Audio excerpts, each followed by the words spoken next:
Hello friends, welcome back to my channel pharmacist video. I hope आप सब बहुत अच्छे होंगे। अभी हम स्टार्ट कर रहे हैं न्यूट्रलाइजेशन को। ठीक है, लास्ट का वीडियो नहीं देखा है तो जाओ और पहले फटाफट से वो देख के आओ। अभी हम आज स्टार्ट करेंगे न्यूट्रलाइजेशन को। देखो, आपको लगेगा कि टाइट्रेशन में से न्यूट्रलाइजेशन, सो जो न्यूट्रलाइजेशन है ना उसको भी हम टाइट्रेशन को भी बोल सकते हैं। क्यों? क्योंकि टाइट्रेशन में क्या होता है, उसका बैलेंस ही होता है, यानी कि न्यूट्रल ही होता है सब कुछ एसिड बेस का। इसी तरह से यहाँ पे भी न्यूट्रलाइजेशन कर्व में भी वो ही आएगा, थियरी वो सब, उसका भी मीनिंग टाइट्रेशन कर्व ही होता है। ठीक है, देखो यहाँ पे लिखा ही है, neutralization curve is also known as titration curve. A titration curve is a graph plot between pH of the analyte or titrant versus volume of the titrant added। देखो यहाँ पे क्या होगा, दो ग्राफ प्लॉट करते हैं हम, तब होता है तो वाई एक्सिस और एक्स। ठीक है, इस तरह से हम ग्राफ प्लॉट करते हैं, यानी कि एक साइड पे रीडिंग होगा और एक साइड पे कांस्टेंट वैल्यू होगी। ठीक है, फिर यहाँ से हम ग्राफ को प्लॉट करेंगे और हमारा डिटरमाइन, जो भी हमें डिटरमाइन करना है वो हम फाइंड आउट करेंगे। ठीक है, अभी यहाँ पे क्या होगा, ये ब्यूरेट है और यहाँ पे फ्लास्क। ठीक है, अभी यहाँ से जितना भी अमाउंट में गिरेगा ना, तो फिर यहाँ पे पीएच तो चेंज ही हो गए। इसमें हमने NaOH लिया है और फिर यहाँ पे हमने HCl। फिर यहाँ से हम टाइट्रेशन स्टार्ट करेंगे। तो पहले तो जो फ्लास्क है उसके अंदर एसिडिक मीडियम ही होगा, फिर जब जब ड्रॉप बाय ड्रॉप NaOH गिरेगा ना, उसके बाद यहाँ पे पीएच चेंज होगा। एक पॉइंट आएगा वह जहाँ पे वो न्यूट्रल हो जाएगा सॉल्यूशन, यानी कि उसका इक्विवेलेंस पॉइंट आ गया। और एक ड्रॉप भी ज़्यादा गिरेगा तो वो जो पॉइंट हुआ ना, यहाँ पे कलर चेंज हो जाएगा। वो जो पॉइंट हुआ वो एसिड, यानी सॉरी, वो पॉइंट एंड पॉइंट हुआ। ठीक है, अभी हम यहाँ पे पीएच तो चेंज होती रहेगी, सो पीएच का ग्राफ हम ड्रॉ करेंगे वर्सेस टाइट्रेंट। ठीक है, वॉल्यूम ऑफ टाइट्रेंट, यानी कि जो फ्लास्क का पीएच है ना वो चेंज होता रहेगा, तो ही हमें पता चलेगा कि कब एंड पॉइंट आया। ठीक है, और टाइट्रेंट का वॉल्यूम भी कम होता जाएगा, तो हम ऐसे ग्राफ ड्रॉ करेंगे। फिर as the equivalence point is reached in the titration there is a rapid change in pH. जब इक्विवेलेंस पॉइंट आ जाएगा ना, उसके बाद रैपिड, यानी कि हमें स्ट्रॉन्ग लिया है ना दोनों, यानी कि स्ट्रॉन्ग एसिड और स्ट्रॉन्ग बेस, तो फिर जो पीएच की रेंज है ना वो रैपिडली चेंज हो जाएगी। अगर वीक बेस होगा, अदरवाइज वीक एसिड होगा, तो फिर पीएच चेंज करने में हमको थोड़ी देर लगती है, या तो फिर उसमें भी दोनों वीक होगा ना तो जल्दी से हो जाएगा ग्राफ का पॉइंट। ठीक है, अभी हम उसके जो इम्पोर्टेंट टर्म है ना वो देख लेते हैं। देखो यहाँ पे है स्ट्रॉन्ग एसिड, यानी स्ट्रॉन्ग एसिड मैं ऐसे ही बता देती हूँ, ये तो हमें पढ़ा हुआ है, सब सिर्फ रिवाइज करना है। स्ट्रॉन्ग एसिड है ना वो क्या होता है कि हम देखो, अदरवाइज सपोज 10 मोल्स लेते हैं HCl का, तो वो डिसोसिएशन, यानी कि उसका आयोनाइजेशन 10 मोल का हो ही जाएगा, यानी कि वो डिजोल्व हो जाएगा उसका। पर अगर हम वीक हो गए ना तो उसका मैं आगे बताती हूँ। देखो यहाँ पे क्या लिखा है, strong acid is an acid which is completely dissociate when dissolve in water और एक्वियस। देखा यहाँ पे क्या बोला कि जब हम डिजोल्यूशन स्टार्ट करेंगे ना इसका HCl का, तो वो पूरे के पूरा डिसोशिएट हो जाएगा, कम्प्लीटली डिसोशिएट हो जाएगा, हमारा सब्सटेंस स्ट्रॉन्ग है। ठीक है, अब स्टार्ट करते हैं। उसके बाद आता है weak base, sorry weak acid. So weak acid में क्या होगा, सपोज हमने लिया CH3COOH, ये वाला वीक एसिड है। ठीक है, इसके हमने 10 मॉलिक्यूल्स लिए, यानी कि इसका 10 मॉलिक्यूल्स लिए, तो फिर उसका जो डिसोसिएशन यानी कि डिजोल्व होने का रेट कम होता है। इस तरह से ionisation CH3COO- plus H plus, ये 2-3 मॉलिक्यूल ही देंगे, 10 नहीं हो जाएगा, यहाँ पे 10 के 10 नहीं हो जाएंगे, यहाँ पे सिर्फ 2 या 3 मॉलिक्यूल डिसोसिएट हो गए, बाकी के ऐसे ही फॉर्म में CH3COOH के फॉर्म में ही उसके अंदर प्रेजेंट हो गए, ठीक है। उसको हम बोलेंगे वीक एसिड, वो वाला वीक एसिड होगा। यानी कि देख लो, हम लैंग्वेज में देख लेते हैं। A weak acid is an acid which do not completely dissociate when dissolve in water और एक्वियस सॉल्यूशन। अगर हम ऐसा हमें लगता है कि वो वाटर में नहीं होगा, पर नहीं, वो एक्वियस सॉल्यूशन अगर दूसरा भी कोई लेंगे ना तो उसमें भी वो डिजोल्व नहीं होगा पूरी तरह से, ठीक है। उसके बाद आता है strong base. A strong base are those which completely dissociated when dissolved in water और एक्वियस सॉल्यूशन। सेम है स्ट्रॉन्ग एसिड की तरह ही, इसमें NaOH का एग्जाम्पल दिया हुआ है, ठीक है। अभी आता है weak base. Weak base are those which do not completely dissociate when dissolved in water or aqueous solution। ऐसा ही जैसा वहाँ पे वीक एसिड में है, इसमें कौन सा लिया है, NH4OH। उसमें क्या होता है, डिसोसिएशन होता है, तो उसका जो आयोनाइजेशन होगा तो NH4 plus plus OH minus, ठीक है। ये तो सब इजी टर्म थे। अभी जो है ना वो वाली मेन है, यानी कि देखो मैंने क्या बोला अभी, स्ट्रॉन्ग एसिड क्या होगा, HCl हमारा स्ट्रॉन्ग एसिड है, NaOH हमारा स्ट्रॉन्ग बेस है, और CH3COOH वीक एसिड है, और NH4OH वीक बेस है। ये हमारा कन्फर्म ही होता है कि ये वाला ऐसे ही आएगा। HCl कभी भी वीक नहीं होगा, NaOH कभी भी वीक नहीं होगा। इसी तरह से इसको याद रख लेना, ठीक है। अभी आता है न्यूट्रल सॉल्ट। उसमें क्या होगा, a neutral salt is a product of strong acid and strong base reaction. PH of neutral salt is equal to 7। क्यों, यहाँ पे क्या होगा कि देखो, यहाँ पे HCl प्लस NaOH ये दोनों स्ट्रॉन्ग है, ठीक है। उसका जो रिएक्शन होगा ना तो वो NaCl प्लस H2O रिमूव करेगा, ठीक है। तो ये वाला जो सॉल्ट है वो उसकी pH क्या होगी, 7। क्यों, बिकॉज ऑफ यहाँ पे वो न्यूट्रल हो जाता है, उसमें बेस का प्रमाण भी जितना है ना उतना ही एसिड का होता है, इसीलिए, ठीक है। तो इसने क्या बोला है, देखो यहाँ पे भी दिया हुआ है, HCl plus NaOH is equal to NaCl plus H2O, ठीक है। तो ये हमारा न्यूट्रल सॉल्ट होता है। अभी एसिडिक सॉल्ट क्या होगा, and acidic salt is a product of strong acid and weak base reaction.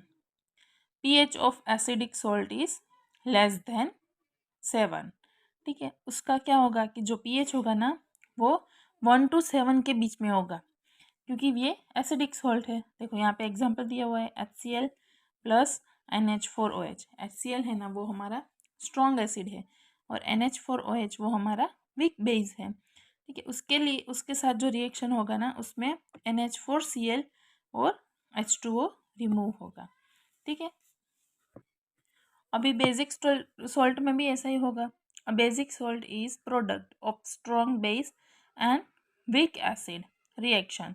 pH of basic salt is greater than 7, यानी कि वो 7 से ज़्यादा होगी। क्यों, क्योंकि बेसिक है। pH रेंज में हमने देखा था कि बेस मीडियम होता है, उसकी pH क्या होती है, 7 to 14, यानी कि 7 to 14 के बीच में होगा, ठीक है। उसका भी एग्जाम्पल दिया हुआ है, CH3COOH, यानी कि ये वाला वीक एसिड है, और NaOH स्ट्रॉन्ग बेस है, ठीक है। उसके साथ रिएक्शन होगी तो क्या हमें मिलेगा, CH3COONA, जो कि वो सॉल्ट है, पर वो कैसा सॉल्ट है, बेसिक सॉल्ट है, और हमें H2O का रिमूव एक मोलिक्यूल मिलेगा, ठीक है। यहाँ तक आपको समझ में आ गया हमको। आई होप कि आपको सब कुछ समझ में आ ही गया होगा। ये तो सब इजी टर्म्स है, ठीक है।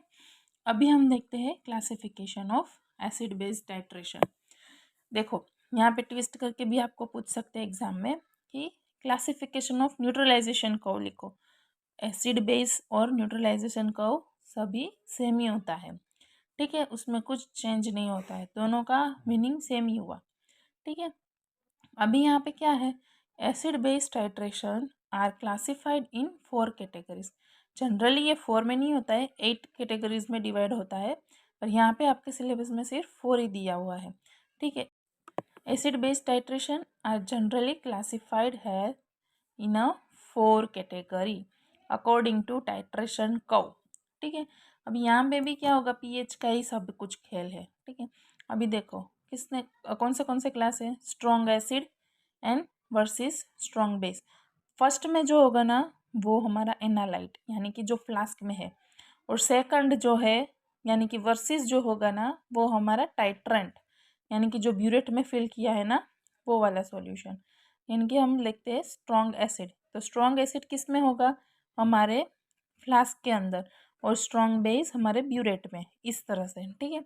अभी weak acid versus strong base, यानी कि हमारा वीक एसिड है वो हमारा फ्लास्क में होगा और स्ट्रॉन्ग बेस हमारा ब्यूरेट में होगा। अभी देखते हैं strong acid versus weak base, यानी कि स्ट्रॉन्ग एसिड है वो हमारा फ्लास्क का सॉल्यूशन है और वीक बेस है वो हमारा ब्यूरेट का सॉल्यूशन है। अभी वीक एसिड और वर्सेस वीक बेस, यानी कि वो वीक एसिड है वो हमारा फ्लास्क यानी कि एनालाइट है और वीक बेस वो हमारा ब्यूरेट का सॉल्यूशन है। ठीक है। अभी जो होगा ना strong versus strong acid versus strong base का टाइट्रेशन का कर्व हम देखते हैं।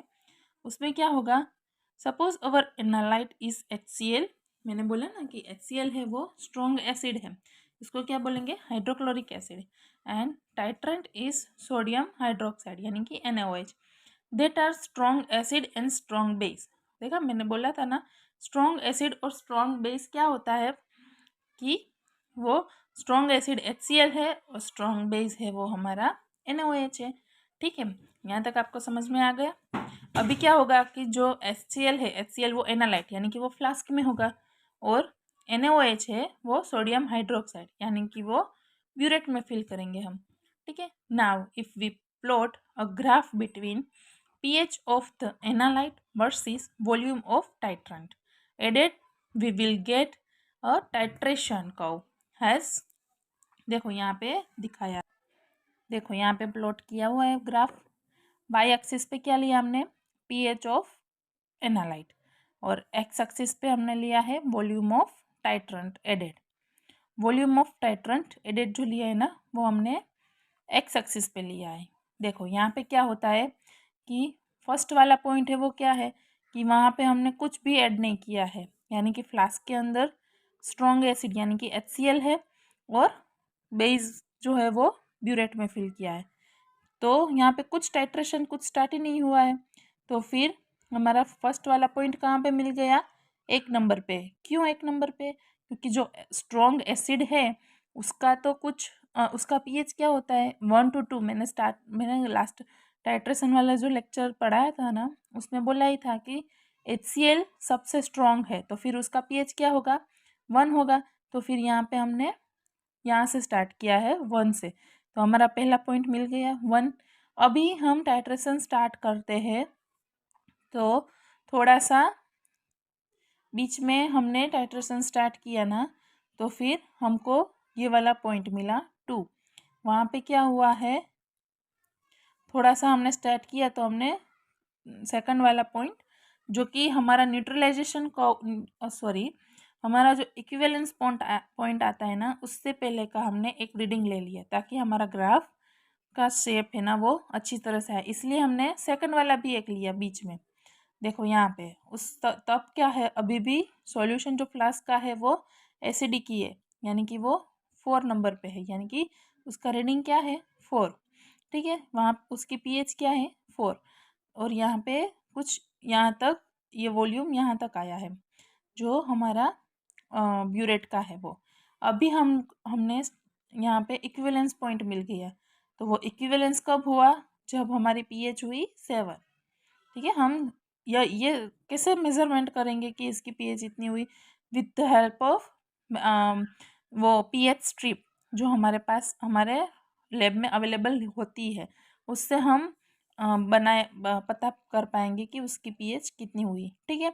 अभी यहाँ पे 7 पे आ गया वो सॉल्यूशन का पीएच, तो हमें पता चल गया कि यहाँ पे इक्विवेलेंस पॉइंट आ गया।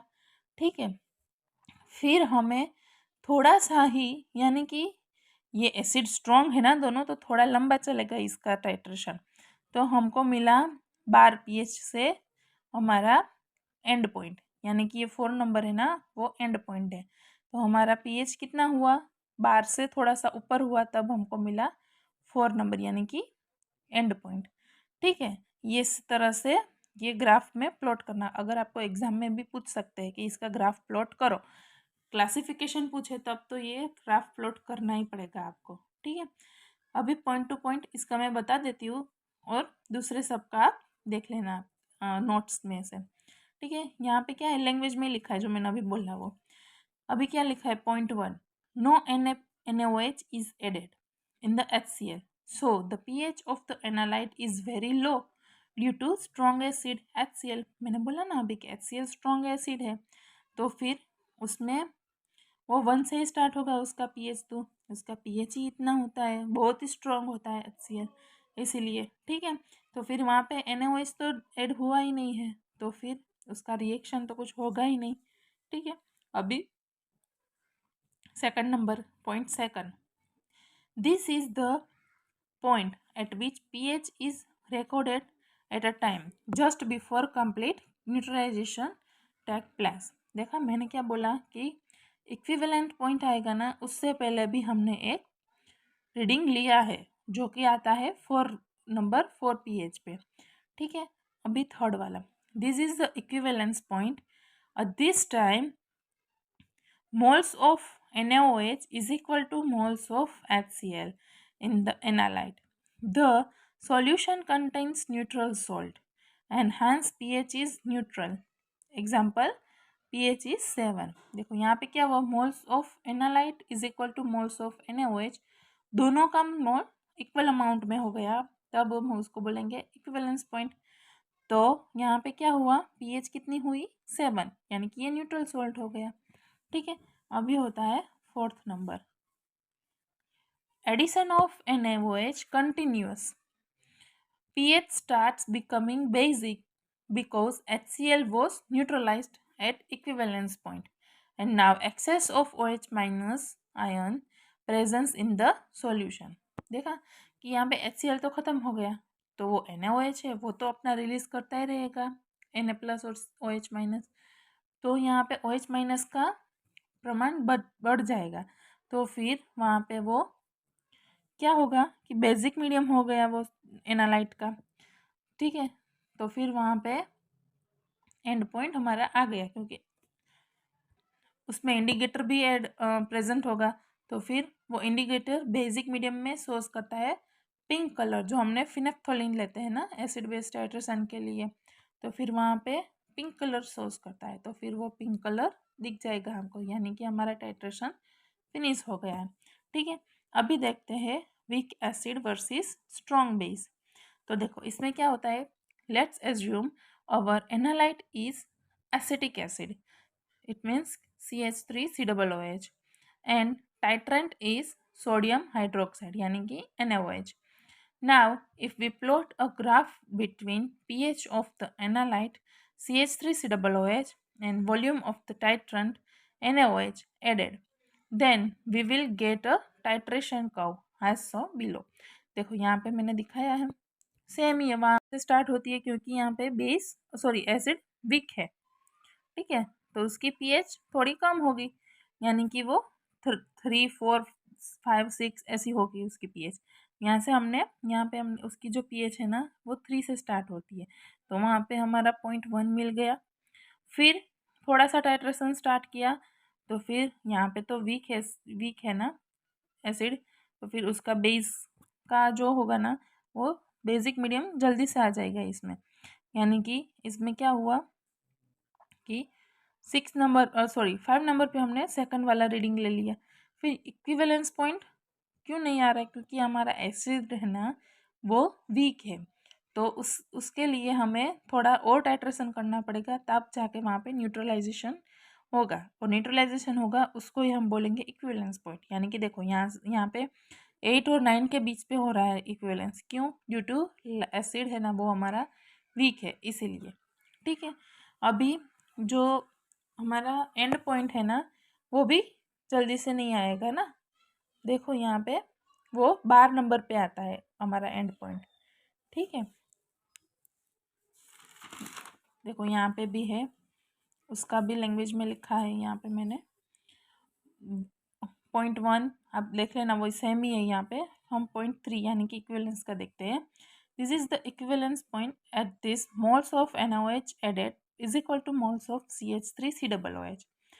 But since the reaction is between weak acid and strong base, the salt form will be basic salt and hence pH is basic. ठीक है, यहाँ पे सॉल्ट कैसा बनेगा? बेसिक। क्यों? क्योंकि वो न्यूट्रल नहीं होगा ना सॉल्ट, क्योंकि हमारा एसिड है वो वीक है, इसीलिए वो न्यूट्रलाइज करने के लिए हमको बेस की ज़्यादा ज़रूरत पड़ती है, इसीलिए वो सॉल्ट है ना वो बेसिक हो जाता है। तो फिर यहाँ पे पीएच क्या होगी? PH greater than 7। ठीक है, अभी after equivalence point pH will rise slowly and then become constant. Constant हो जाएगा तो हमको पता चल गया कि यहाँ पे हमारा टाइट्रेशन फिनिश हो गया है। ठीक है, अभी आता है strong acid versus weak base. Assume our analyte is hydrochloric acid यानी कि strong acid and titrant is ammonium hydroxide यानी कि NH4OH. Now if we plot a graph between pH of the analyte and volume of titrant added, we will get a titration curve versus has a so below. देखो यहाँ पे क्या है कि हमारा acid तो स्ट्रॉन्ग है, तो फिर वो स्टार्ट कहाँ से होगा? 1 से। ठीक है, पर हमारा बेस जो है ना वो वीक है, तो उसमें क्या होगा? स्ट्रॉन्ग एसिड है तो हमारा इक्विवेलेंस पॉइंट भी जल्दी से मिल जाएगा हमको। देखो यहाँ पे इक्विवेलेंस पॉइंट कहाँ पे मिला है? 6 से भी नीचे मिला है। ठीक है, और हमारा एंड पॉइंट तो इतना जल्दी आ गया। देखो सॉरी, इक्विवेलेंस पॉइंट से एंड तक एंड पॉइंट लाने के लिए हमको देर लगी। देखो यहाँ पे 5 में 5 pH हुई ना, तब हमारा इक्विवेलेंस पॉइंट हो गया।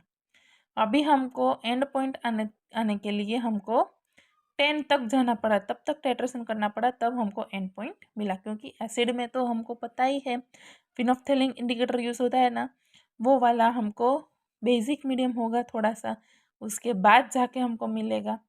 ठीक है, कि पिंक कलर शोज करेगा यानी कि चेंज कलर तभी होगा ना, रिएक्शन जो होगी उस NaOH का ज़्यादा प्रमाण होगा, उसके बाद ही हमको कलर शोज करेगा, तभी हमको पता चला ना कि ये वाला टाइट्रेशन फिनिश हुआ है।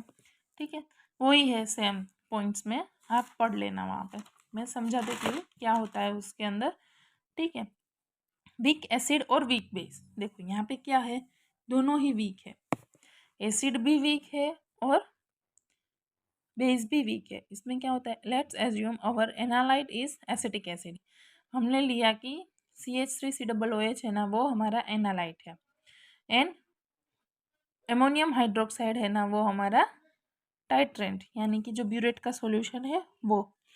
Now if we plot a graph between pH of analyte and volume of titrant.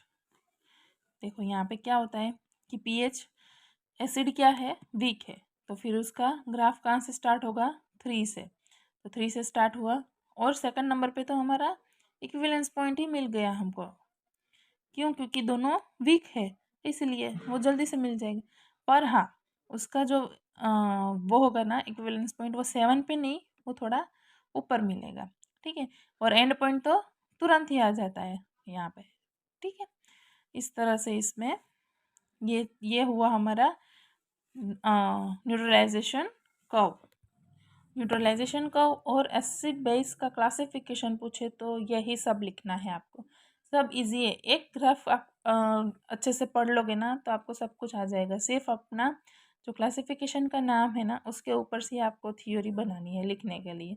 ठीक है, ये आप मगज से सीखना, माइंड से सीखना, तभी आपको आएगा।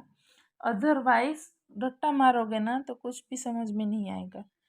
ठीक है, चलो अब आज का वीडियो यहीं पे हम ख़त्म करते हैं। Thank you so much for the watching my videos and please please please subscribe, like and share. Thank you.